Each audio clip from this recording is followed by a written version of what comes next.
H D. ಕುಮಾರಸ್ವಾಮಿಯೇ ಮುಂದಿನ CM, ಶಸ್ತ್ರ ತ್ಯಾಗ ಮಾಡಿದ್ರ ಬಿಜೆಪಿ ನಾಯಕರು. ಎಚ್.ಡಿ.ಕೆ ಸಿಎಂ ಆದ್ರೆ ಓಕೆ ಅಂದಿದ್ಯಾಕೆ ವಿಜಯೇಂದ್ರ. ಬಿಜೆಪಿ ವರಿಷ್ಠರ ಮನಸ್ಸಿನ ಮಾತೇಳಿದ್ರ ಬಿಜೆಪಿ ಅಧ್ಯಕ್ಷ. ಮೋದಿ ಶಾ ಗೆಲ್ಲುವ ರಾಜ್ಯ ಬಿಜೆಪಿ ನಾಯಕರ ಮೇಲೆ ನಂಬಿಕೆ. ಬಿಜೆಪಿಗೆ ಅನಿವಾರ್ಯವಾಗಿದ್ದೇಕೆ ಕುಮಾರಸ್ವಾಮಿ.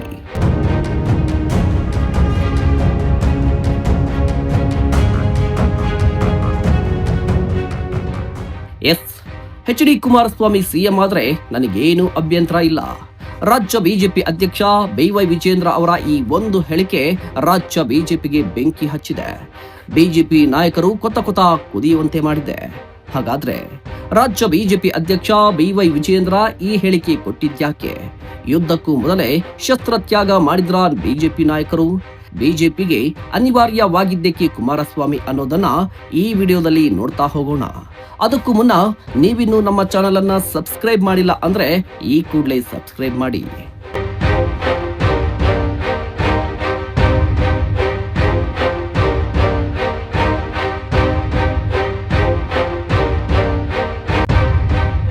ಪ್ರೀತಿಯ ವೀಕ್ಷಕರೇ, ರಾಜ್ಯದಲ್ಲಿ ಬಿಜೆಪಿ ಜೆಡಿಎಸ್ ಮೈತ್ರಿಯಾಗಿದೆ. ಮುಂದಿನ ವಿಧಾನಸಭಾ ಚುನಾವಣೆಯಲ್ಲಿ ಈ ದೋಸ್ತಿಗಳು ಒಟ್ಟಾಗಿ ಕಾಂಗ್ರೆಸ್ ವಿರುದ್ಧ ತೊಡೆತಟ್ಟಲಿವೆ. ಇದೆಲ್ಲವೂ ಓಕೆ. ಆದ್ರೆ ಪ್ರಶ್ನೆ ಇದ್ದದ್ದು ಎನ್ಡಿಎ ಸಿಎಂ ಅಭ್ಯರ್ಥಿ ಯಾರು ಅನ್ನೋದು. ಬಿಜೆಪಿ ನಾಯಕರನ್ನ ಕೇಳಿದ್ರೆ ನಮ್ಮವರೇ ಸಿಎಂ ಅಂತಿದ್ರು. ಜೆಡಿಎಸ್ ನಾಯಕರನ್ನ ಕೇಳಿದ್ರೆ ಕುಮಾರಣ್ಣನೇ ಮುಂದಿನ ಸಿಎಂ ಅಂತಿದ್ರು. ಅದರಲ್ಲೂ ಮುಖ್ಯವಾಗಿ ಬಿಜೆಪಿ ಮಾಜಿ ಶಾಸಕ ಪ್ರೀತಂ ಗೌಡ ಹಾಗೂ ವಿಧಾನ ಪರಿಷತ್ನ ವಿಪಕ್ಷ ನಾಯಕ ಛಲವಾದಿ ನಾರಾಯಣಸ್ವಾಮಿ ಒಂದು ಹೆಜ್ಜೆ ಮುಂದೆ ಹೋಗಿ ಕುಮಾರಸ್ವಾಮಿ ಸಿಎಂ ಆಗೋದಾದ್ರೆ ಸ್ವಂತ ಬಲದಲ್ಲಿ ಅಂದ್ರೆ 123 ಕ್ಷೇತ್ರದಲ್ಲಿ ಗೆದ್ದು ಸಿಎಂ ಆಗ್ಲಿ ಅಂತ ಹೇಳಿಕೆ ಕೊಟ್ಟಿದ್ರು. ಮತ್ತೊಂದು ಕಡೆ ನಿಖಿಲ್ ಕುಮಾರಸ್ವಾಮಿ ಕೂಡ ನಮ್ಮ ತಂದೆಯವರೇ ಮುಂದಿನ ಸಿಎಂ, ನಾವು 80 ಕ್ಷೇತ್ರದಲ್ಲಿ ಸ್ಪರ್ಧೆ ಮಾಡ್ತೀವಿ, ಬಿಜೆಪಿ ವರಿಷ್ಠರು ನಮ್ಮ ಪರವಾಗಿದ್ದಾರೆ ಅಂತ ಬಹಿರಂಗವಾಗಿ ಹೇಳಿಕೆ ಕೊಟ್ಟಿದ್ರು.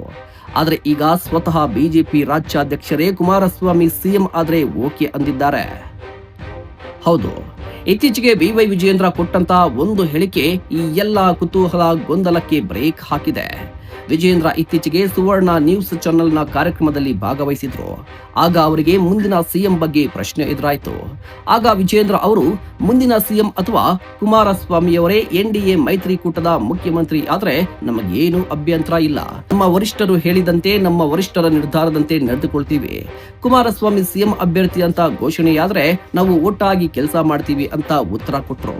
ಅಲ್ಲಿಗೆ ಕಳೆದ 2 ವರ್ಷಗಳಿಂದ ಬಿಜೆಪಿ ಜೆಡಿಎಸ್ ಪಾಳೆಯದಲ್ಲಿ ಗಿರಿಕಿ ಹೊಡೆಯುತ್ತಿದ್ದ ಪ್ರಶ್ನೆಗೆ ಸ್ವತಃ ಬಿಜೆಪಿ ರಾಜ್ಯಾಧ್ಯಕ್ಷರೇ ಉತ್ತರ ಕೊಟ್ಟಿದ್ದಾರೆ. ಹಾಗಾದ್ರೆ ವಿಜಯೇಂದ್ರ ಯುದ್ಧಕ್ಕೂ ಮೊದಲೇ ಶಸ್ತ್ರ ತ್ಯಾಗ ಮಾಡಿದ್ಯಾಕೆ? ಬಿಜೆಪಿ ವರಿಷ್ಠರ ಮನಸ್ಸಿನ ಮಾತೇಳಿದ್ರ ಬಿ.ವೈ. ವಿಜಯೇಂದ್ರ ಹೇಳಿಕೆ ಹಲವು ಪ್ರಶ್ನೆಗಳನ್ನ ಹುಟ್ಟು ಹಾಕಿದೆ. ಯಾಕೆಂದ್ರೆ ವಿಜಯೇಂದ್ರ ಮಹತ್ವಾಕಾಂಕ್ಷಿ ರಾಜಕಾರಣಿ, ಮುಂದೊಂದು ದಿನ ರಾಜ್ಯದ ಮುಖ್ಯಮಂತ್ರಿ ಆಗಬೇಕು ಅನ್ನುವ ಆಶಯ ಇಟ್ಟುಕೊಂಡವರು. ಹೀಗಿದ್ರು ಎಚ್.ಡಿ.ಕೆ ಸಿಎಂ ಆದ್ರೆ ಓಕೆ ಅಂದಿದ್ಯಾಕೆ ಅನ್ನೋದು ಅವರ ಅಭಿಮಾನಿಗಳನ್ನ ಕಾಡ್ತಿರೋ ಪ್ರಶ್ನೆ. ಆದ್ರೆ ವಿಜಯೇಂದ್ರ ಹೇಳಿಕೆಗೆ ಒಂದು ಕಾರಣ. ಆ ಕಾರಣ ಏನಂದ್ರೆ ಅಧ್ಯಕ್ಷ ಸ್ಥಾನ. ಹೌದು, ನವೆಂಬರ್ ಅಂತ್ಯದ ವೇಳೆಗೆ ವಿಜಯೇಂದ್ರ ಅಧ್ಯಕ್ಷಗಿರಿ ಅವಧಿ ಕಂಪ್ಲೀಟ್ ಆಗುತ್ತೆ.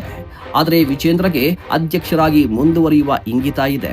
ಆದರೆ ಪಕ್ಷದಲ್ಲಿ ಬಿ.ವೈ. ವಿಜಯೇಂದ್ರ ವಿರುದ್ಧ ಕತ್ತಿ ಮಸೀಯುವ ದಂಡೇ ಹೆಚ್ಚಿದೆ. ಈಗ ವಿಜಯೇಂದ್ರ ಅಧ್ಯಕ್ಷರಾಗಿ ಮುಂದುವರಿಯಬೇಕು ಅಂದ್ರೆ ತಂದೆಯ ಆಶೀರ್ವಾದದೊಂದಿಗೆ ಮೋದಿ ಅಮಿತ್ ಶಾ ಜೊತೆ ಉತ್ತಮ ಸಂಬಂಧ ಹೊಂದಿರುವ ಕುಮಾರಣ್ಣನ ಬೆಂಬಲವೂ ಬೇಕಾಗುತ್ತೆ. ಯಾಕಂದ್ರೆ ಕುಮಾರಸ್ವಾಮಿ ಸಿಎಂ ಆಗೋದಕ್ಕೆ ವಿಜಯೇಂದ್ರ ಅಡ್ಡಿ ಅನ್ನುವ ಮಾತುಗಳು ರಾಜಕೀಯ ವಲಯದಲ್ಲಿ ಓಡಾಡ್ತಾ ಇವೆ. ಹೀಗಾಗಿ ಈ ವದಂತಿಗಳಿಗೆ ಅಥವಾ ಮಾತುಗಳಿಗೆ ಬ್ರೇಕ್ ಹಾಕಿ ಕುಮಾರಣ್ಣನ ವಿಶ್ವಾಸ ಗಿಟ್ಟಿಸಿಕೊಳ್ಳುವ ತಂತ್ರವೂ ವಿಜಯೇಂದ್ರ ಮಾತಲ್ಲಿ ಇರಬಹುದು. ಇದಲ್ಲದೆ ಮೋದಿ ಮತ್ತು ಅಮಿತ್ ಶಾ ಅವರು ಕಳೆದ 2 ವರ್ಷಗಳಿಂದ ರಾಜ್ಯ ಬಿಜೆಪಿ ನಾಯಕರಿಗಿಂತ ಕುಮಾರಸ್ವಾಮಿಯವರನ್ನೇ ಹೆಚ್ಚು ನಂಬುತ್ತಿದ್ದಾರೆ. ಸೊ ಅವರೇ ಎನ್ಡಿಎ ಅಭ್ಯರ್ಥಿ ಅನ್ನೋದು ಅಘೋಷಿತವಾಗಿ ಘೋಷಿತವಾಗಿದೆ. ಈ ಕಾರಣಕ್ಕೂ ವಿಜಯೇಂದ್ರ ಕುಮಾರಸ್ವಾಮಿ ಸಿಎಂ ಆದ್ರೆ ಓಕೆ ಅಂದಿರಬಹುದು. ಯಾಕೆಂದ್ರೆ ವರಿಷ್ಠರ ಮನಸ್ಸಲ್ಲೂ ಇದೇ ಇರಬಹುದು. ಹಾಗಾದ್ರೆ ಬಿಜೆಪಿಗೆ ಅನಿವಾರ್ಯವಾಗಿದ್ದೇಕೆ ಕುಮಾರಸ್ವಾಮಿ? ಈ ಪ್ರಶ್ನೆಗೂ ಉತ್ತರ ಇದೆ. ಯಾಕಂದ್ರೆ ಎಚ್.ಡಿ. ಕುಮಾರಸ್ವಾಮಿಯು ರಾಜಕೀಯ ಪಟ್ಟುಗಳನ್ನ ಹಾಕೋದ್ರಲ್ಲಿ ಎತ್ತಿದ ಕೈ. ಯಾವ ಸಂದರ್ಭದಲ್ಲಿ ಏನ್ ಮಾಡಬೇಕು, ಏನು ಮಾತನಾಡಬೇಕು, ಏನು ಮಾತನಾಡಬಾರದು ಅಂತ ಚೆನ್ನಾಗಿ ಅರಿತುಕೊಂಡವರು. ಜೊತೆಗೆ ಬಿಜೆಪಿಯಲ್ಲಿ ನಾಯಕತ್ವದ ಕೊರತೆ ಇದೆ. ಹೀಗಾಗಿ ಬಿಜೆಪಿ ವರಿಷ್ಠರಿಗೂ ಇಲ್ಲಿನ ನಾಯಕರ ಮೇಲೆ ನಂಬಿಕೆ ಇಲ್ಲ. ಜೊತೆಗೆ ಕಾಂಗ್ರೆಸ್ನ ಘಟಾನುಘಟಿ ನಾಯಕರ ಎದುರು ಮಾತನಾಡುವ ನಾಯಕರು ಇಲ್ಲ. ಜೊತೆಗೆ ಸಿಎಂ ಆಗುವ ಸಾಮರ್ಥ್ಯ ಇರುವ ನಾಯಕನೂ ಕೂಡ ಇಲ್ಲ. ಡಿ.ಕೆ. ಶಿವಕುಮಾರ್ ವಿರುದ್ಧ ಹೋರಾಡುವ ನಾಯಕನೂ ಬಿಜೆಪಿಯಲ್ಲಿ ಇಲ್ಲ. ಹಾಗೆ ಸಿದ್ದರಾಮಯ್ಯ ನಂತರ ಮಾಸ್ ನಾಯಕರು ಅಂತ ಬಂದರೆ ಕುಮಾರಸ್ವಾಮಿಯು ಆ ಇಮೇಜ್ ಬೆಳೆಸಿಕೊಳ್ತಿದ್ದಾರೆ. ಹೀಗಾಗಿ ಕುಮಾರಸ್ವಾಮಿಯವರ ಅನಿವಾರ್ಯತೆ ಬಿಜೆಪಿಗಿದೆ. ಇದೇ ಕಾರಣಕ್ಕೆ ಅವರೇ NDA ಸಿಎಂ ಅಭ್ಯರ್ಥಿ ಅನ್ನೋದು 100% ಸತ್ಯ. ಸೊ ನೀವೇನು ಹೇಳ್ತೀರಾ? ದಯವಿಟ್ಟು ಕಮೆಂಟ್ ಮಾಡಿ.